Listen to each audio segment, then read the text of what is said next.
Hari ni dunia sudah berubah lah. Kalau kita lihat di sekeliling kita, sana sini disebut tentang AI. AI kan, dalam apa juga bidang sekarang masing-masing sebut tentang AI. Dalam dunia sebelum ni, dunia sebelum AI ni adalah dunia internet kan. Dunia internet, antara perkara yang paling berubah dalam dunia internet adalah taksi. Kalau sebelum daripada zaman dunia internet dulu kita menggunakan taksi. Kemudian dunia telah berubah kepada e-hailing, e-hailing kan. Grab, Uber, Bolt dan macam-macam lagi lah. Bermula daripada Grab, daripada Uber kan, bermula daripada Uber. So kalau di Nusantara ni kita ada dua lah, Grab dan juga Gojek. Gojek di Indonesia, Grab ni di Singapura kan, di Singapura. Kemudian dia berkembang lah. Kalau Grab tu ada di Indonesia pun ada Grab, di Malaysia ada Grab, di Brunei, di Thailand dan sebagainya kan. Selain tu dulu sebelum Grab kita ada Uber, tapi Uber telah diambil alih oleh Grab kan. Jadi di Malaysia sekarang tak ada Uber lah. Tapi kalau di banyak negara, contoh di Eropah semua masih pakai Uber, selain daripada Bolt dan yang lain-lain lah. Tapi tu yang antara yang awal lah. Dan apabila berlaku kehadiran Uber, Grab, Gojek, Bolt dan sebagainya ni, InDrive semua kan, Move, apa lagi, dia telah mengurangkan peranan taksi. Kalau dulu taksi ni, ya Allah kan, dia punya, orang kata kalau dekat KL tu, dia boleh pilih lah customer yang dia nak kan. Kalau dia tak nak, dia tak nak lah. Kita bagi tahu kita nak pergi ke sini-sini dan lokasi tu jam sebagainya, dia tak nak. Kita nak bayar lebih pun dia tak nak kan. Tapi zaman tu dah berubah lah. So kita berubah ke dunia e-hailing kan. Jadi dengan Grab ni kita boleh pilih lah.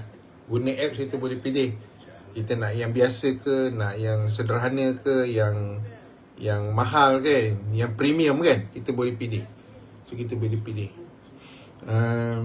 Dan servisnya lebih baik lah, lebih baik kan. Di Malaysia ni, kalau tak silap lah, baru-baru ni terbaca ada lebih kurang 1.6 juta driver in-hailing ni kan. Grab, Move dan sebagainya lah, InDrive dan sebagainya. Jadi cara mereka mencari makan lah, menggunakan sistem ni kan, sistem Grab. Dan kelebihan itu dah lebih baik lah. Jadi bila semakin ramai driver ni, jadi masing-masing akan bagi servis yang terbaik kan, akan bagi kereta yang terbaik. Kalau zaman-zaman taksi dulu, taksi tu pun Masya Allah kan, dengan tak diurus dengan baik, dengan tidak diservis dengan baik. Tapi kita tak ada pilihan masa tu, so kita naik je lah. Jadi peringkat awal-awal dulu ketika perubahan antara taksi ke Grab tu, ke in-hailing ni, masa tu berlaku macam-macam lah kan. Driver-driver taksi ni membuat demonstrasi kan, kemudian membuat petition dan sebagainya untuk kerajaan bertindak. Kerajaan ketika itu berjanjilah untuk bertindak kan, tapi Ini kita kata teknologi. Ini yang kita katakan teknologi kan. Teknologi ini adalah satu perubahan yang dilakukan oleh masyarakat itu sendiri, bukan daripada kerajaan, daripada masyarakat. Masyarakat boleh memilih apa yang dia nak dan apa yang dia tak nak kan. Jadi of course lah, kita sebagai pengguna, kita nak mencari yang lebih baik, lebih murah kan.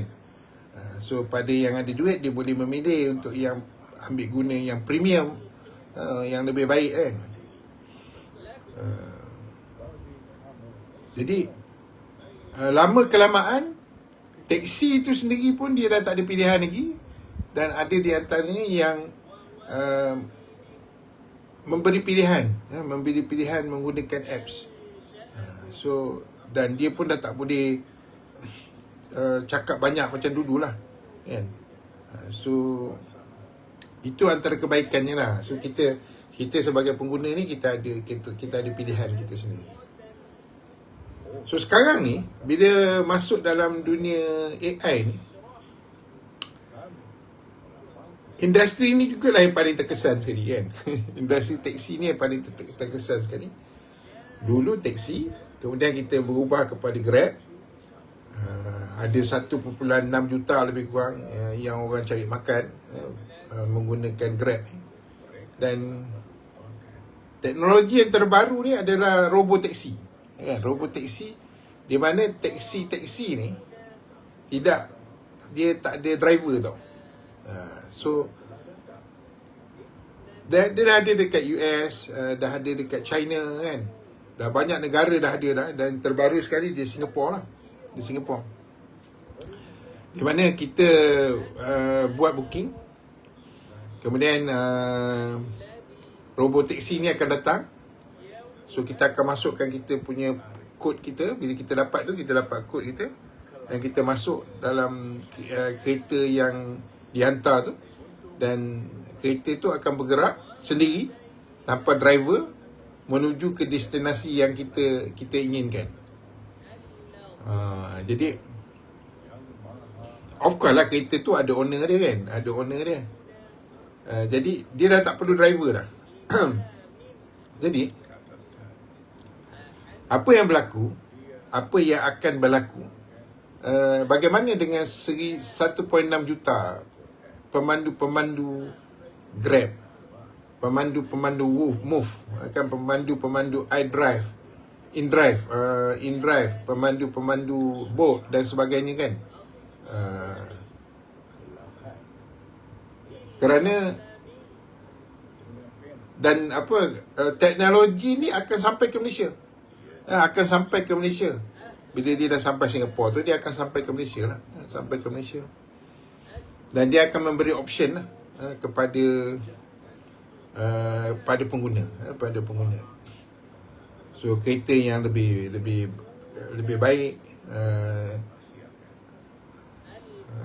So kita tak perlu nak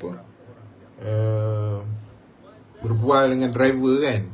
So kita masuk je, tekan dia, dia pun dah tahu kita nak pergi mana.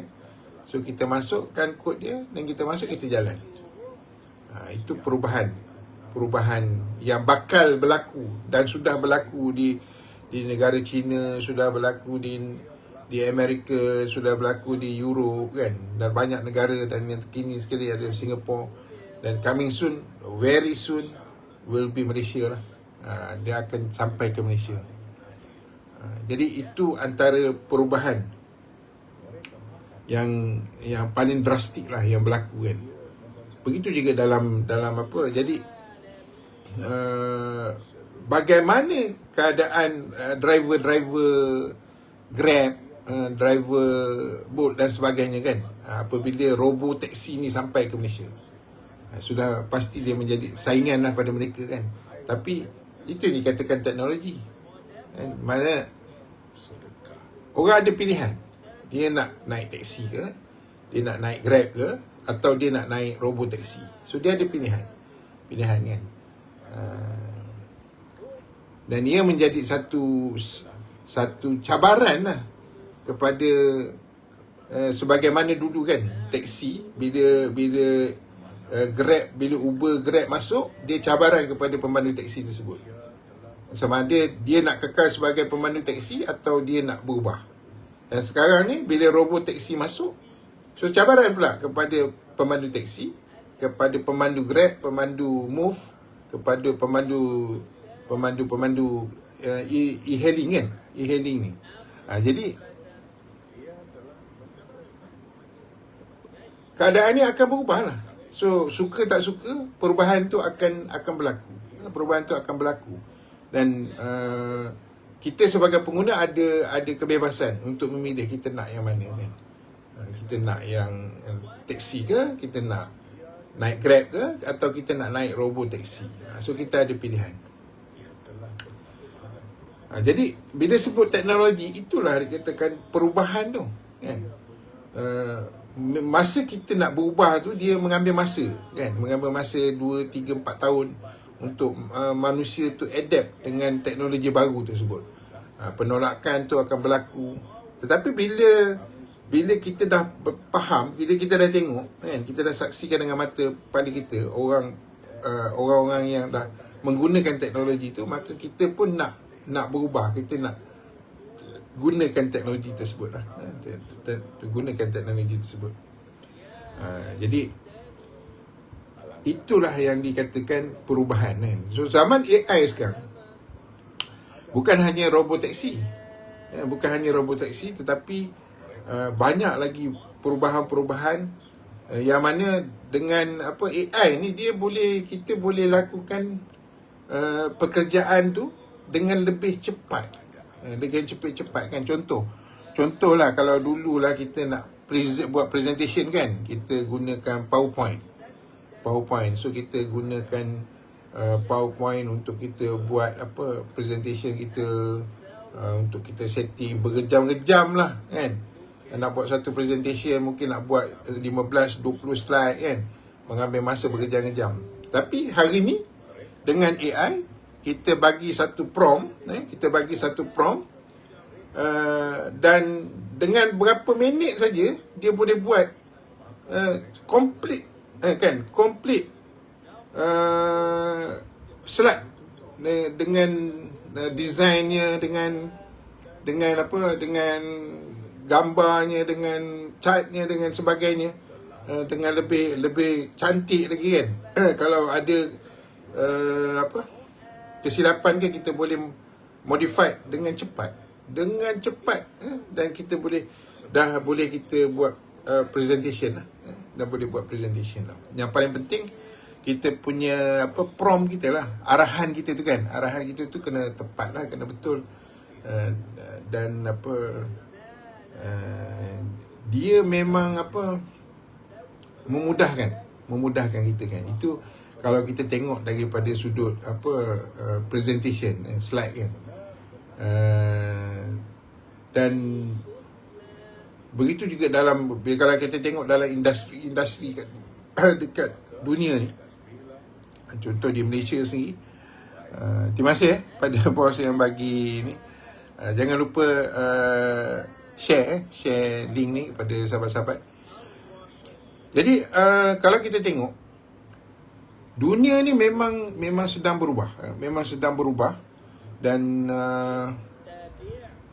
keliling kita kan, kita melihat bagaimana manusia yang menggunakan AI ni, dia akan lebih, dia bukan kira usia, bukan kira orang muda ke, orang atau even yang berusia 50-60 tahun pun, kalau yang paling penting dia nak belajar.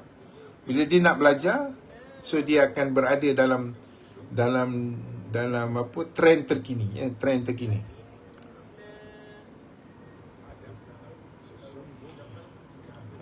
jadi setiap minit tu ada saja teknologi AI baru yang sedang dibangunkan. Itu yang paling super luar biasa kan. Jadi kalau kita tengok dalam rumah kita pun banyaklah peralatan rumah kita yang dah menggunakan AI. Yang dah lama lah, iaitu kita punya vacuum cleaner kan. vacuum cleaner kita. Kalau dulu kita kena tolak ke apa semua, celah-celah apa semua kan. So sekarang kita dah ada setting dia dah. So kita letakkan vacuum cleaner kita, dia akan move sendiri kan. Bawah meja lah apa semua. So dia bersihkan kawasan kita. Dan begitu juga di luar, di hospital kan, dia gunakan teknologi ni. Kalau kita pergi kedai makan contoh kan, yang paling jelas sekali dekat Q Bistro lah. Q Bistro kan bukan nak mempromosi Q Bistro, tapi di Q Bistro dia gunakan robotik untuk menghantar makanan dia. So dia meja mana, so dia dah mengurangkan pekerja. Sebab tu kalau kita tengok dalam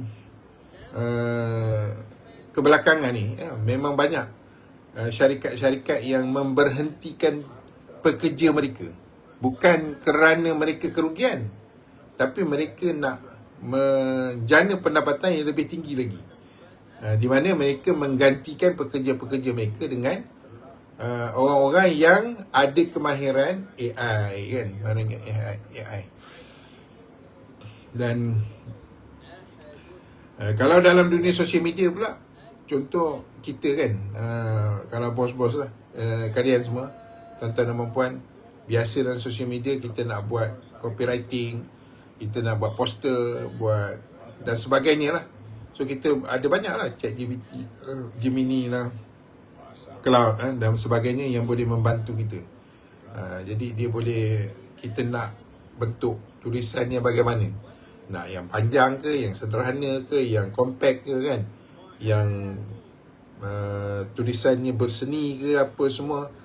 So kita bagi prompt dan dia akan diadun dengan lebih baik lah, dengan penghasilan penulisan yang lebih bagus lagi. Itu dia. Jadi rugilah kepada orang yang tak mahu belajar tentang AI ni kan. So kalau nak buat video, contoh kita buat video, dulu nak buat video memakan masa kan, berjam-jam lah nak buat video. Tapi sekarang dengan AI ni kita boleh buat video dalam masa beberapa minit ni. Boleh buat video kan. Begitu juga kalau kita nak gambar kita, so kita boleh prompt dan dia akan menghasilkan gambar kita yang betul-betul sebiji macam kita lah. So orang tak boleh nak bezakan antara kita dengan AI tu, orang dah tak dapat bezakan. Itu kelebihan yang ada pada zaman sekarang. So kita boleh prompt lah, kita nak duduk tepi sungai ke, kita nak duduk tepi laut ke, kita nak duduk tepi hutan ke, kita nak duduk kat bangunan ke, apa semua kan. Semua boleh dibuat ni. Semua boleh dibuat. So itulah kehebatan AI. So sekarang ni yang paling penting kita lah, bagaimana kita nak menggunakan AI tersebut kan, untuk kebaikan. Jadi ada satu aplikasi yang dibangunkan menggunakan teknologi AI, tapi dia punya fungsi dia tu paling super luar biasa lah kan. Super luar biasa, memang super luar biasa, iaitu untuk ingat makna perkataan-perkataan dalam Al-Quran. Itu yang super luar biasa ni. So dia telah dibangunkan lebih daripada 3 tahun dah. 3 tahun. Tapi ramai orang tak tahu lagi kan. Kalau dulu sebelum ada apps ni, sebelum ada teknologi ni, orang biasa ni yang betul-betul ada kesungguhan saja, dia akan pergi belajar. Belajar dengan guru-guru kan. So selalu hari Sabtu, hari Ahad, so kita akan pergi kelas 2 jam satu hari. So hari Ahad, hari Sabtu 2 jam, hari Ahad 2 jam. Sebenarnya kita belajar tiap-tiap minggu. Ada hari-hari kadang-kadang kita ada hal, kita tak dapat nak join kan. Nak join, so kita tertinggallah kelas tersebut. Kita tertinggal kelas tersebut dan guru yang mengajar tu pun dia tak ada masa nak ulang untuk kita kan. Tak ada masa nak ulang. Jadi kadang-kadang separuh kelas, separuh separuh jalan kita dah berhenti dah, sebab kita banyak urusan-urusan yang kita nak buat pada hari Sabtu dan hari Ahad kan. Dan kemudian kelas-kelas tersebut bukan free pun, bukan free pun, dia harus dibayar. Bukan harus dibayar kan. Dia bayar RM50 satu kelas kan, dan sebagainya lah. Jadi orang yang berkesungguhan tu dia akan bayar. Dia akan bayar kan. Tapi majoritinya orang tak ada masa lah nak pergi. Jadi kita tak merasakan bahawa memahami bahasa Al-Quran tu adalah satu kepentingan. Kepentingan. Sebab apa? Bagi kita, orang nak faham Quran ni, biarlah ustaz-ustaz atau ustazah kan. Tapi sebenarnya kita kena faham. Jadi apps ni memberi solusi lah. So apa apps ni? Apps ni adalah apps Think Quran. Think Quran, Think Quran. So apps ni dia sangat-sangat membantu. So kita tak perlu ada basic knowledge bahasa Arab. Kita tak perlu ada. Dan yang paling penting kita buat latihan setiap hari. So dia ada practice engine dia yang boleh menyebabkan kita ni sebagai pengguna ni, kita boleh ingat, cepat ingat. Dia memang cepat ingat. Dan bila kita dah ingat tu, kita takkan lupa lah. Dan kita boleh download. Kalian boleh download dekat Google Play dan Apple Store. Dah ada dah, dah tersedia dah. Tulis je Think, Think Quran, Quran, Quran kan. Boleh download. Dan kita boleh guna secara percuma selama sebanyak 111 perkataan. 111 harfiah lah perkataan kan. So itu pun super luar biasa lah. Dan selepas daripada 111 perkataan tu, kita kena bayar lah. Bayar dan menggunakan link saya ni, yang saya letak di komen ni, kita boleh dapat diskaun 25%. Dan harganya memang sangat murah lah. Kalau contoh tadi kita nak belajar kan, kita nak belajar bahasa Quran, bahasa Arab Quran, kalau satu sesi RM50, sebulan 4 kali dah RM200. Kalau kita belajar 6 bulan, dah RM1,200 kan. RM1,200 kalau kita belajar setahun. Tapi sebab kita nak belajar, so kita sanggup nak bayar. Tapi apps ni taklah semahal begitu. Dan kita perlu bayar sekali seumur hidup untuk kita boleh guna. Kita dah beli, kita gunalah hari-hari. Gunakan hari-hari kan, 15 minit, 20 minit, 30 minit, guna hari-hari. Cari duduk. Kita nak guna masa kita tunggu anak kita keluar daripada sekolah ke. Kalau bila kita ambil anak kita kan, tunggu tu kita pun buat latihan kan. Kita nak tunggu isteri kita habis masak ke, sebelum tunggu dia habis masak kan, kita buat latihan. Kita nak tunggu sebelum imam sebelum Bilal kamat ke kan. So kita boleh guna kan.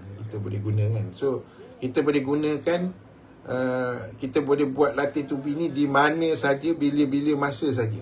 Sebab apa? Dia dah ada kat handphone kita. Dia dah ada handphone kita kan. Jadi kesan itu sangat super luar biasa lah.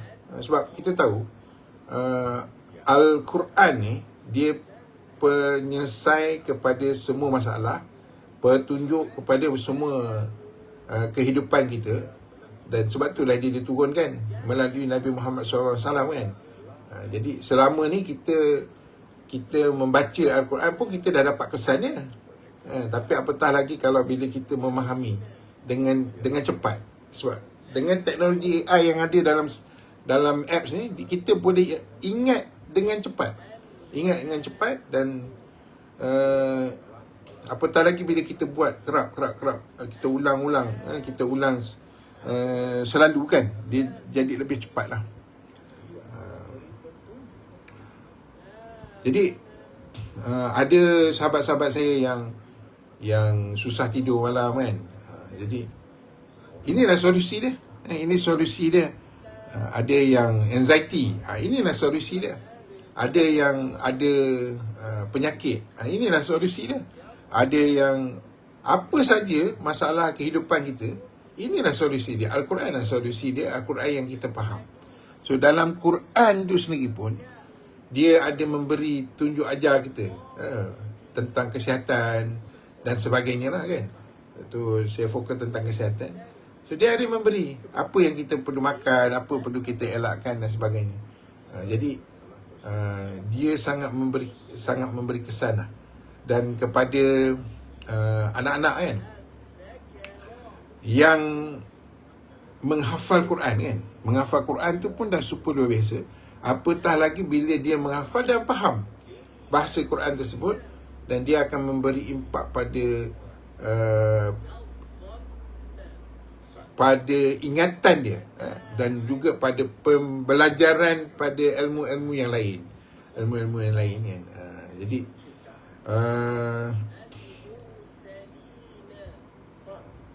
dan kepada insya-Allah kepada bos-bos yang ada masalah, contoh masalah kewangan kan. Jadi kita bila kita ada masalah ni, selalu kadang-kadang kita lupakan Al-Quran kan. So sekarang ni sebenarnya itulah kita punya solusi kita. Kita rapat dengan Quran, kita dekat dengan Quran, dan kita faham Al-Quran. Dan insya-Allah dia boleh membantu kita lah, membantu kita tanpa kita sedar. Tapi kita kena buat dengan istiqamah. Buat dengan istiqamah kan, buat hari-hari kita buat. InsyaAllah dia ada jalan yang kita akan ditunjukkan oleh Allah Subhanahu Wa Taala. Jadi memang kalau kita tengok kita memang ada contoh Al-Quran makna kan. Al-Quran makna ni kita kena buka. So kita beli buku Al-Quran dengan makna dia. So kita kena buka, kita baca dan kita tengok makna dia. Bila kita tutup, kita lupa dah. Tapi sekarang dengan apps ni, kita baca je, ataupun imam baca, atau sesiapa baca ayat-ayat Quran tersebut, so kita boleh faham.